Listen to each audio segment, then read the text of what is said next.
Europe 1, 6h56, Thomas Soto. C'est le vrai faux de l'info de la matinale avec vous, Anne Le Gall. Bonjour Anne. Bonjour Thomas. Alors malgré l'avance d'Emmanuel Macron dans les sondages, beaucoup d'observateurs mettent en garde contre les pronostics hâtifs à 10 jours maintenant du second tour de la présidentielle. C'est le cas du premier secrétaire du PS, Jean-Christophe Cambadélis. Il faut se méfier, dit-il, car l'entre-deux-tours actuel rappelle la campagne du référendum pour le traité de Maastricht en 92.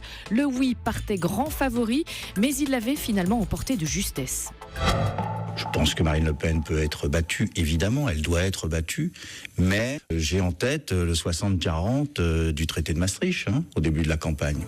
Alors, pour Jean-Christophe Cambadélis, la campagne de Maastricht a démarré avec le même rapport de force que celui qu'on retrouve aujourd'hui pour le second tour de la présidentielle. C'est vrai ou c'est faux, ça, Anne ? Alors c'est vrai sur les chiffres d'abord, car en juin 92, au début de la campagne pour ce traité, qui a notamment donné naissance à l'euro 7 ans plus tard, il y avait bien 60% d'intention de vote pour le oui, 40% pour le non, comme il y en a aujourd'hui, autour de 40% pour Marine Le Pen et autour de 60% pour Emmanuel Macron. On a eu hier 2 sondages à 61, un autre à 59.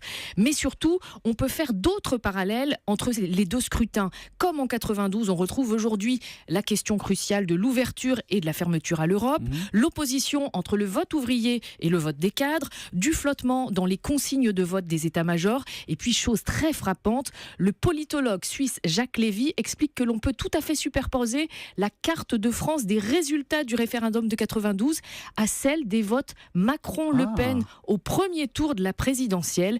Ceux qui votent oui votent Macron et ceux qui votent non votent Le Pen. Exactement, et on retrouve la même carte de France avec la France des grandes villes d'un côté, la France rurale et périurbaine de l'autre. Il y a donc bien les dynamiques comparables dans l'opinion, même 25 ans plus tard, Jean-Christophe Cambadélis dit vrai. Mais on peut pousser le parallèle jusque-là, comparer comme ça 92 Maastricht et 2017 la présidentielle ? Eh bien, la grande différence, c'est que c'est pas le même timing. La campagne pour le référendum avait duré 3 mois et demi et les écarts s'étaient resserrés dans le dernier mois.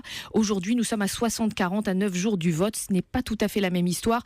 Et en même temps, personne n'exclut l'effritement du vote Macron. Vraiment, aucun scénario n'est écrit d'avance. Merci beaucoup Anne Le Gall, le vrai faux de l'info de la matinale.